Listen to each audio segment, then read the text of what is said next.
हर तमन्ना हो पूरी, कोई भी आरज़ू ना रहे अधूरी।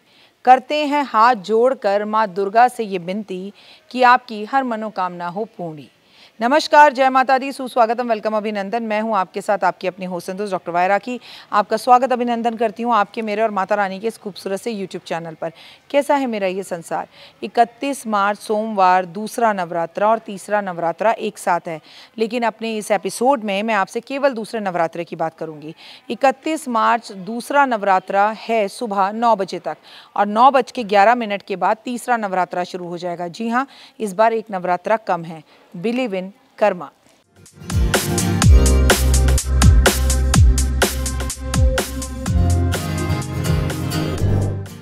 नवरात्रों के दूसरे दिन हम ब्रह्मचारिणी की पूजा आराधना अर्चना करते हैं, और माँ की पूजा हमें बहुत शक्ति देती है।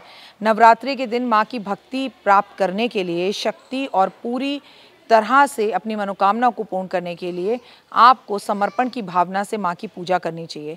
बल्कि मैं आपको बताऊं कि सैकड़ों हज़ार पुस्तकों में और शास्त्रों में, हमारे पुराणों में ये लिखा गया है कि जिसे माँ की भक्ति मिल जाए ना, जिसे माँ की उपासना मिल जाए, जो माँ का आवाहन कर ले और माँ के नवरात्रों के 9 दिन में पूर्ण रूप से खुद को माँ को समर्पित कर दे, माँ भगवती खुद अपने भक्तों को हर कष्ट और तकलीफ से बचा लेती है। लेकिन आपको अपने आप को माँ को सौंपना होगा। आपने रामकृष्ण परमहंस की कहानी सुनी है ना, भगवान कैसे अपने भक्तों के अधीन हो जाते हैं, ये साक्षात उदाहरण है। रामकृष्ण परमहंस के लिए माँ काली कोई देवी नहीं थी, बल्कि एक जीवित हकीकत थी, क्योंकि माँ काली उनके सामने नाचती थी, उनको अपने हाथों से खाना खिलाती थी, उनके बुलाने पर आती थी और उनके आनंद विभोर छोड़ जाती थी। मतलब मोह माया में उससे दूर होकर उन्होंने सारा जीवन अपना माँ की भक्ति में लगा दिया। और जब काली के साथ रामकृष्ण परमहंस का संपर्क टूट जाता था, तो वह एक बच्चे की तरह रोकर बिलक कर लड़ना और रोना शुरू कर देते थे, और माँ भगवती एक बार फिर उनकी आवाज़ सुनकर दौड़ी चली आती थी। जिस दिन भी एक भक्त भी भावना के साथ साक्षात्कार प्रभु के साथ जुड़ जाता है, इस धरती पे क्या, कलयुग में क्या, सतयुग में क्या, उसको भगवान के साक्षात्कार दर्शन होते हैं। आजमा कर देख लेना। मुझे औरों का तो नहीं पता, पर पहाड़ों से दौड़ी चली आती है माता रानी। और माँ जो अपने भक्तों को परेशान देख ही नहीं सकती। हम ये बात बता रहे हैं नवरात्रों के दूसरे दिन की। इस दिन कैसे आराधना करनी है, कौन सी उपाय करने हैं, बहुत ध्यान से सुनिए। माँ ब्रह्मचारिणी की पूजा करनी है। उनकी शक्ति की महिमा का वर्णन मिलता है। ब्रह्म का अर्थ होता है तपस्या, और चारणी का अर्थ होता है आचरण करने वाली, अर्थात तप का आचरण करने वाली शक्ति। हम बार बार उसे नमन करते हैं और प्रणाम करते हैं। माता के स्वरूप की पूजा करने से तप, त्याग और संयम की प्राप्ति होती है, सदाचार में वृद्धि होती है, जीवन में कठिन से कठिन समस्या भी दूर हो जाती है। इसे आप अपने पद से विचलित कभी नहीं होते। ब्रह्मचारिणी आंतरिक जागरण का प्रतिनिधित्व करती है। माँ सृष्टि से ऊर्जा का प्रहार करती है, कार्य कुशलता देती है, आंतरिक शक्ति का विस्तार करती है। ब्रह्मचारिणी जो है इस लोक में समस्त चर और अचर जगत की विद्याओं की दाता है। इसका स्वरूप श्वेत होता है, श्वेत वस्त्र में लिपटी हुई कन्या का रूप होता है, जिनके एक हाथ में अष्टदल की माला और दूसरे में कमंडल होता है। ये अक्षमाला कमंडल धारती हैं। ब्रह्मचारिणी के नाम से दुर्गा शास्त्रों में ज्ञान के नाम से तंत्र मंत्र आदि से युक्त हैं। भक्तों का ये विजय दिलाती हैं, विद्या देती हैं, वरदायिनी हैं। ब्रह्मचारिणी का स्वरूप ही साधा और भव्य है। अन्य देवियों की तुलना पर माँ क्रोधित बहुत जल्दी हो जाती हैं और तुरंत ही वरदान भी देती हैं, और अति सौम्य भी हैं।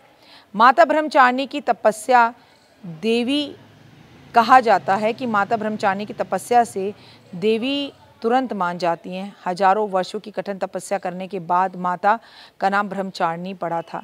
तपस्या की इस अवधि में उन्होंने कई सालों तक निराहार व्रत रखा था, जिससे देवी और देवता महादेव प्रसन्न हुए थे। शिवजी के प्रसन्न होने पर माता पार्वती पत्नी के रूप में उन्होंने स्वीकार किया था। ब्रह्मचारिणी, ब्रह्म का तप करने का आचरण करने वाली ये माता हमें डिसिप्लिन सिखाती हैं। इनकी पूजा हमें और विद्यार्थियों को ज़रूर करनी चाहिए। माँ की पूजा आपको दूसरे नवरात्रि पे कैसे करनी चाहिए, आइए जान लेते हैं। इस दिन राहु काल सुबह 7:53 से 9:26 तक रहेगा। इस वक्त या तो इससे पहले पूजा कर लें या इसके बाद पूजा करें। पूजा का मुहूर्त सुबह 5 बजे से लेकर 10 मिनट तक रहेगा और दूसरा मुहूर्त रहेगा मतलब 5:10 से लेकर 6:20 तक रहेगा। दूसरा मुहूर्त 12 बजे से लेकर दोपहर 1 बजे तक रहेगा।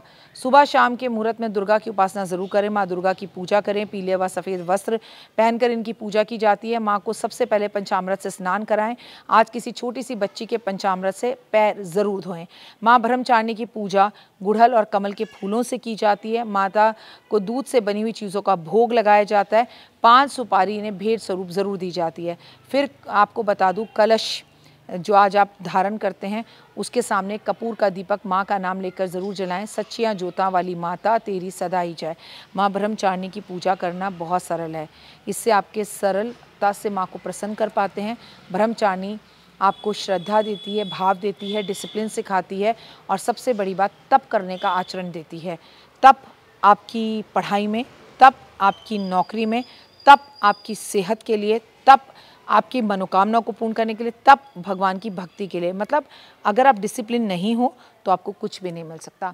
माँ दुर्गा का स्वरूप अनंत है, फल देने वाला है। माँ की पूजा आपको ज्ञान में वृद्धि देती है। सभी समस्याओं से आपके जीवन में मुक्ति मिलती है। माता ब्रह्मचारिणी तप के माध्यम से हजारों राक्षसों का अंत किया था। तप करने से असीम शक्ति की प्राप्ति होती है।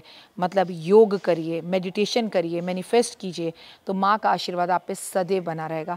माता का आशीर्वाद के लिए हर कार्य पूर्ण होते हैं। परिवार में सुख समृद्धि आती है, शांति मिलती है, आराधना मिलती है, संयम मिलता है, आत्मबल आत्मविश्वास बढ़ता है। माता की पूजा से रोग दोष कष्ट दूर होते हैं। तो दूसरे दिन भाव से माँ की पूजा करें। नवरात्रि के दूसरे दिन क्या उपाय करें? अगर आप चाहते हैं कि आपका बच्चा बहुत ही होनहार बने, बुद्धिमान बने, कार्यकुशल हो, तो आज थोड़ी सी मिश्री लेकर 108 बार यानी कि माता के इस मंत्र का जाप ज़रूर करें, जिससे देवी की अति कृपा आप पर होगी। या देवी सर्वभूतेषु विद्या रूपेण संस्थिता नमस्तस्ते नमस्तस्ते नमस्तस्ते नमो नमः और बच्चे को खिला दीजिए। बच्चे के जीवन के अंदर डिसिप्लिन आ जाएगा। अगर आप अपने दाम्पत्य जीवन को परस्पर प्रेम और सहयोग बनाए रखना चाहते हैं तो लाल और काली गुलाब के 5-5 दाने लेकर आज एक मिट्टी के बर्तन में डालें और उसमें शहद भरकर माँ के मंदिर में रख कर आएं और आज माँ के मंदिर में एक झंडा भी ज़रूर लगाएं। अगर आप अपने जीवन साथी से किसी भी तरह से दूर नहीं होना चाहते, कुंडली में कोई समस्या चल रही है, एक्स्ट्रा मैरिटल अफेयर आपके हस्बैंड का चल रहा है, तो दुर्गा माँ के सामने बैठ के आज 108 बार अगर आप दुर्गा सप्तशती का पाठ करें और घी का दिया जलाएं और कामना करें कि मेरे पति का या मेरी पत्नी का एक्स्ट्रा मैरिटल अफेयर ख़त्म हो जाए, तो सुख सौभाग्य बढ़ेगा और माँ की कृपा होगी। जीवन साथी के साथ अपने रिश्तों को अच्छा करने के लिए आज आपको दुर्गा सप्तशती का पाठ ज़रूर करना चाहिए। ओम नमः शिवाय शिवाय नमः का जाप ज़रूर करना चाहिए।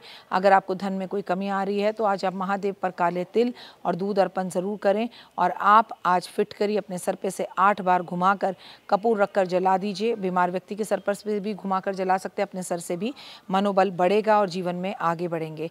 अगर आप ब्रह्मचारिणी के कदमों को, उनके हाथ को स्पर्श कराकर 3 मुखी रुद्राक्ष अगर गले में धारण कर लें तो धन धान्य मान सम्मान प्रतिष्ठा यश जीवन में आगे बढ़ेगा और सक्सेस मिलेगी। अगर अपने जीवन में किसी भी क्षेत्र में सफलता हासिल करना चाहते हैं, अपने करियर में आगे बढ़ना चाहते हैं, तो आज आपको देवी ब्रह्मचारिणी के मंत्रों का जाप ज़रूर करना चाहिए और कम से कम दुर्गा सप्तशती के पाठ तो ज़रूर करने चाहिए। अगर आप ज्ञान में बढ़ोतरी पाना चाहते हैं तो आज सूरज को जल दें और जब सूरज को जल दें तो उसमें कच्चे चावल ज़रूर मिलाएं। सबसे बड़ी बात, आज किसी छोटी सी बच्ची को आप उसके बालों में कोई हेयर क्लिप या लाल रंग का रिबन बांधने के लिए ज़रूर दें। फिलहाल दीजिए इजाज़त। नमस्कार, जय माता दी। चैनल को लाइक, सब्सक्राइब और शेयर ज़रूर करें।